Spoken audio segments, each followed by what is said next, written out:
हाल ही में राजस्थान में रीट का एग्ज़ाम हुआ है और मैंने भी रीट का एग्ज़ाम दिया था। आपने भी शायद रीट का एग्ज़ाम दिया होगा।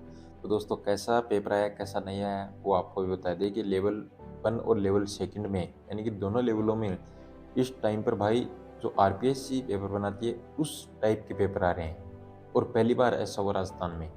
यानी कि जो लेवल फर्स्ट है उसका तो यार 1 से 5 तक यानी कि जो 5वीं क्लास तक पढ़ाते हैं, वहाँ तक आपको पता है कि कैसा सिलेबस रहता है। तो उस सिलेबस के अकॉर्डिंग आपको पता है कि 10th या फिर 8th तक 10th तक सिलेबस है, उसमें से क्वेश्चन आ जाते थे और क्वेश्चन भी इतने ईज़ी होते थे कि यार इतना टाइम भी नहीं लगता था। इस टाइम पर भाई इतना लेंथी पेपर है कि ढाई घंटे में तो यार पेपर सॉल्व हो ही नहीं पा रहा है। यानी कि जो आरपीएससी का पेपर होता था, उस तरीके से क्वेश्चनों का जवाब देना होता है। यानी कि थ्योरिकल पेपर है, यानी कि सीधा प्रश्न पूछा ही नहीं गया है, प्रश्नों को समझकर 2 बार पढ़कर आंसर करना पड़ रहा है। यार इस टाइप के अगर पेपर आएँगे, यार जो लेवल फर्स्ट में जो भी बंदे हैं, वो मतलब कैसे आंसर दे पाएँगे? इतनी जल्दी कैसे आंसर दे पाएँगे? आपको पता है कि ढाई घंटे का पेपर है, तो ढाई घंटे में अगर 600 या फिर 400 क्वेश्चन पूछ लेंगे, तो यार कैसे विद्यार्थी हैं, अभ्यर्थी हैं, वो कैसे जवाब दे पाएँगे? तो अगर लेंथी पेपर बनाना है इनको, तो मेरे भाई 3 घंटे या फिर साढ़े 3 घंटे, कम से कम 3 घंटे का टाइम देना चाहिए ना? नहीं देना चाहिए? बिल्कुल देना चाहिए। अगर इतना लेंथी पेपर बनाना है, तो भाई टाइम को ही बढ़ाना चाहिए। अगर ऐसे सवाल पूछने हैं तो थोड़ा बहुत 10, 15, 20 मिनट टाइम को बढ़ाना चाहिए। यानी कि ढाई घंटे की जगह 3 घंटे कर देंगे तो विद्यार्थियों को भी ईज़ी रहेगा। अब देखिए एक बात ये भी आती है कि मान लीजिए एक विद्यार्थी जो कमज़ोर है, एक विद्यार्थी होशियार है, यानी कि इंटेलिजेंट है, पढ़ाई में होशियार है। उसके दोनों के पेपर सेम ही आया है। अब भाई सिलेक्शन तो उसका इंटेलिजेंट है, उसका ही होगा। श्योर बात है कि उसका ही होगा। तो मेरे भाई वैसे दूसरे तरीके से इसको देखते हैं, तो आपको पता है कि जो पढ़ने वाला बंदा है उसका ही सिलेक्शन हो रहा है। यानी कि जो नहीं पढ़ने वाला है उसकी छुट्टी हो गई है, जो पढ़ने वाला है, मेहनत कर रहा है, संघर्ष कर रहा है जो विद्यार्थी, उसका ही सिलेक्शन हो रहा है। बाकी कट ऑफ का इस टाइम पर जो भी बता रहे हैं बड़े-बड़े टीचर्स कि इतनी कट ऑफ रहेगी, उतनी कट ऑफ रहेगी।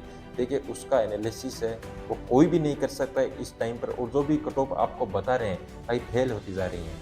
यानी कि जो पीछे एग्ज़ाम हुई है, उसमें कट ऑफ बताई थी लाइब्रेरियन की, 4th ग्रेड की, और भी एग्ज़ाम हुई है, भाई सारी की सारी कट ऑफ वो फेल होती जा रही हैं। क्योंकि भाई कुछ ना कुछ घपला बोर्ड में हो जाता है और कुछ ना कुछ और कहीं पर हो जाता है। तो इसलिए भाई कट ऑफ बहुत ज़्यादा हाई लेवल की जाती हैं। तो आप अगर ये सोच रहे हैं कि ये टीचर कट ऑफ बता रहे हैं, उसके अकॉर्डिंग मेरे नंबर आ रहे हैं, तो इसका मतलब मेरा श्योर सिलेक्शन है, भाई बिल्कुल भी नहीं।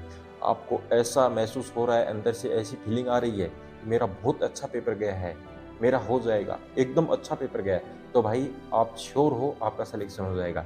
बाकी मान लीजिए आपका ठीक-ठाक हुआ है, इस तरीके की आपको फीलिंग आ रही है, इसका मतलब भाई आपको और तैयारी करने की ज़रूरत है और आपको एग्ज़ाम देने की ज़रूरत है।